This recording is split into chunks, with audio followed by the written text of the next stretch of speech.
Olá a todos, olá a todas. Hoje, pessoal, o tema da aula é o mundo árabe, tá? Falando ali um pouco sobre o Império Árabe, sobre também o islamismo, tá bom?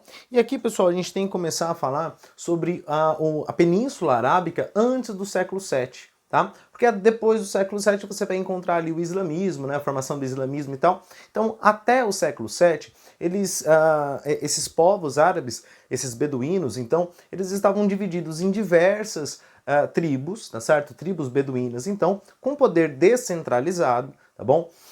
E eles eram grandes comerciantes, tá bom? Então eles viviam em várias caravanas, indo então de um lado para o outro, então, ou seja, eles eram nômades, ou pelo menos seminômades, tá? Indo então de uma região a outra para promover esse comércio, tá bom? Você tem então como principal cidade a cidade de Meca, e uma cidade secundária, mas também uma grande cidade, uma importante cidade, que é Iatrebe, tá bom? Dentro da cidade de Meca, você vai encontrar ali já os grandes templos, tá? Como, por exemplo, a Caaba, que a gente já vai ver um pouquinho mais para frente, tá bom? E aí essa grande cidade, ela era liderada por um grupo religioso conhecido como os Coraxiitas. Esse grupo religioso, pessoal, era um grupo que vinha então de uma religião politeísta. Então você vai encontrar mais de 360 deuses dentro do mundo árabe até o século VII, tá bom? Então eles eram politeístas, viviam então do comércio, né, de diversas regiões. Eles eram nômades ou seminômades, tá bom? E eles possuíam uma política descentralizada, tá bom? Tranquilo? Aqui, pessoal, nós temos então, dentro do século VII, tá bom? Ou início do século VII, o surgimento então de um cara chamado Mohammed, um cara então chamado Maomé. Maomé, ele tem então a noite da revelação, tá certo? Então ele recebe a visita do arcanjo Gabriel e esse arcanjo revela então a Maomé toda a verdade segundo o islamismo, tá bom? Então através desse sonho, tá bom? Através dessa questão, o arcanjo Gabriel entrega, né, a verdade a Maomé, falando então que na verdade aqueles 365 deuses, na verdade era apenas um Deus, tá? Que se manifestava de maneiras diversas, mas era um Deus. Ele vai também comentar que, e isso é muito interessante, que os outros profetas das outras religiões, tá certo? Eles não estavam todo de errado, tá? Eles só sabiam uma parte da verdade, mas que a verdade total, era dada por Maomé, tá bom? Maomé, então, pessoal, ele começa a confrontar o sistema vigente da época, até porque, como nós já falamos, era um sistema politeísta, e ele está pregando o monoteísmo, tá bom? Isso, obviamente, vai ocasionar, dentro ali da cidade de Meca, principalmente da cidade de Meca, um certo desconforto, tá bom? Até porque isso vai ferir ali a moral, os bons costumes, as tradições religiosas, vai ferir também, por que não dizer, o comércio local, tá? Então isso acaba trazendo alguns perrengues, vamos dizer assim, para Maomé, tá? Que começa a ser perseguido, principalmente por essa elite coraxiita, tá bom? Então essa nova religião, ela vai mudar por completo a ideologia local, tá bom? E é justamente através dessa ideologia local, dessa nova ideologia local, que Maomé começa a ser perseguido. Ao ser perseguido, obviamente, ele tem que fazer uma escolha. Ou ele fica na cidade de Meca e enfrenta esses coraxiitas, ou ele acaba então fugindo da cidade de Meca e continuar na difusão da sua nova religião, do seu novo pensamento ideológico, religioso e etc, etc. Caso é que ele decide então fugir, tá certo? Ele vai então da cidade de Meca para a cidade de Yatreb, no ano de 622 depois de Cristo. Então ele vai para a cidade de Yatreb. Essa fuga então ela fica conhecida como a Hégira. A Hégira, pessoal, é o ano 1 do calendário islâmico, tá bom? O calendário islâmico passa a ser contado a partir de agora, tá? Então ele está, em relação ao nosso calendário, 622 anos atrasado, mas reparem nas aspas, tá bom? É um calendário que tem 622 anos a menos que o nosso, tá bom? E aqui então, pessoal, Maomé vai para a cidade de Yatreb, que hoje recebe o nome de Medina, a cidade do profeta, bom? Reúne ali uma grande quantidade de discípulos, tá? De pessoas então que acreditam no monoteísmo, que acreditam na palavra dele, e essas religiões, essas pessoas também se tornarão então soldados. Tá? Tanto é que depois ali de consolidado na região de Yatreb, ele volta para a cidade de Meca, tá? Justamente para que ele pudesse então conquistar a cidade de Meca, tá bom? Tranquilo? Então, pessoal, aqui na cidade de Medina, ele vai converter essas pessoas e ele vai voltar para a cidade de Meca, justamente para que ele possa então ganhar, né, a grande capital, vamos dizer assim, a grande questão, tá bom? Quando a gente fala então a partir desse momento, pessoal, nós estamos falando da unificação através dos ideais islâmicos, tá certo? Dessas diversas tribos. Então ele vai convencendo, convertendo e dominando e centralizando esse poder em torno de si, tá bom? Em torno de Maomé, tá bom? Através, obviamente, de uma série de elementos religiosos, como, por exemplo, aquilo que a gente conhece como Bíblia, ou né, aqui no mundo ocidental, muitos de nós, os cristãos, né, conhecem como Bíblia, um livro sagrado, para eles chama-se Corão, ou também conhecido como Alcorão, tá bom? É ali que você tem, então, toda a revelação, tá, do arcanjo Gabriel para Maomé. Então ali é um código, tá certo?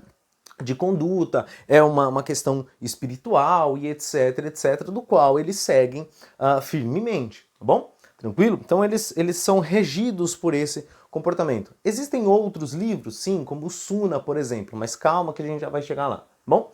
Então aqui, pessoal, ele retorna, tá certo? E domina a cidade de Meca, tá bom? Então aqui a gente tem a Meca, aqui, tá certo? Essa pedra preta que é a Caaba, tá? É o ponto central ali da religião islâmica, tá bom? Tranquilo? Seria como, por exemplo, para os católicos, vamos pensar assim, o Vaticano, tá? Então, para a Meca, a Meca seria para os católicos o Vaticano, bom? Mas guardadas as proporções, tá bom? Tranquilo?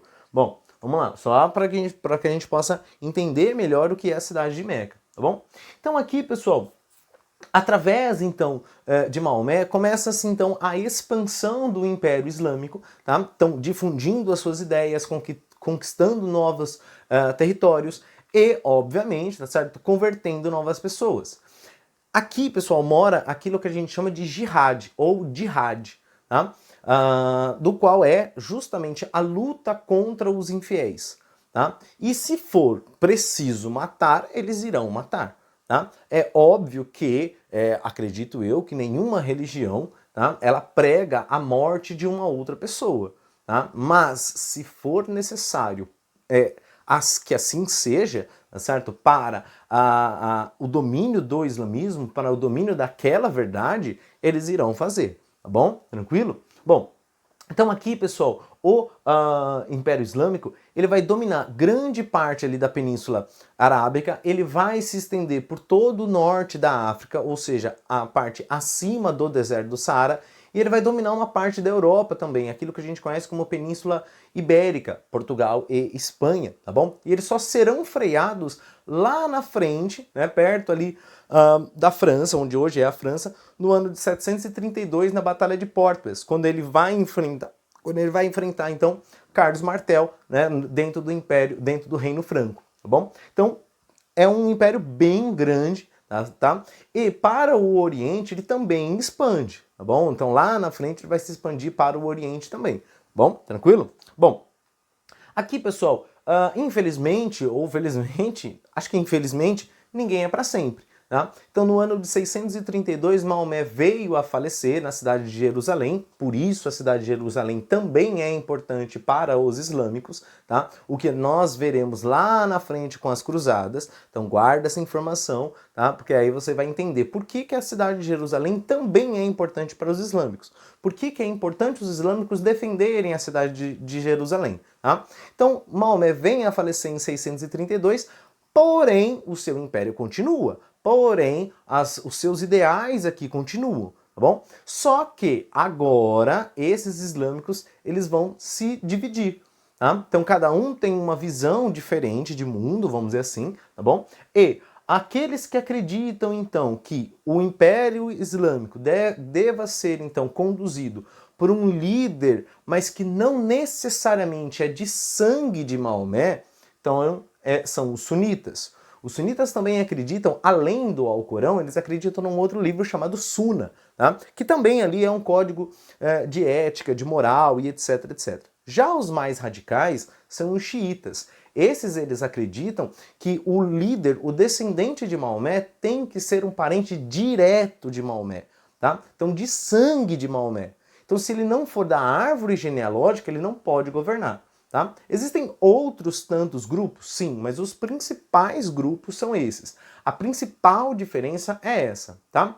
Aqui também, pessoal, a gente pode perceber visivelmente, vamos dizer assim, se um país é mais sunita ou mais xiita com a vestimenta da mulher. Tá? Então, quanto maior a área que a mulher se esconde, vamos dizer assim, tá certo?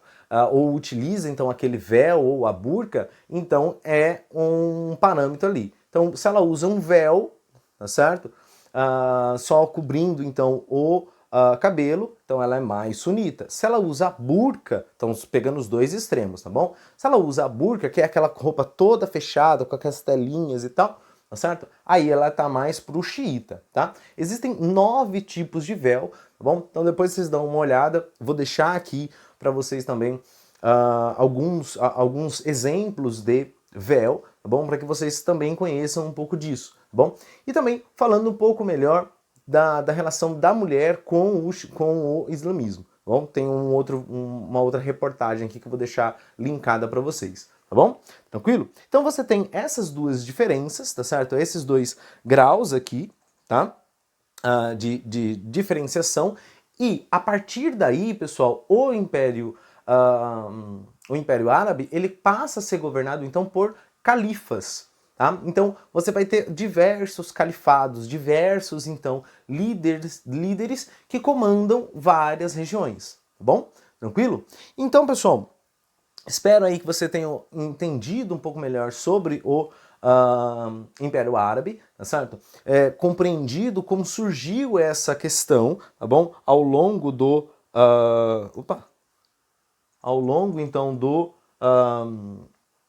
dessa videoaula, tá bom? Para que realize os seus exercícios, comente, deixe suas dúvidas, tá bom? Tranquilo? Que a gente vai trocando uma ideia assim que possível, tá bom? Então, pessoal, até mais. Falou!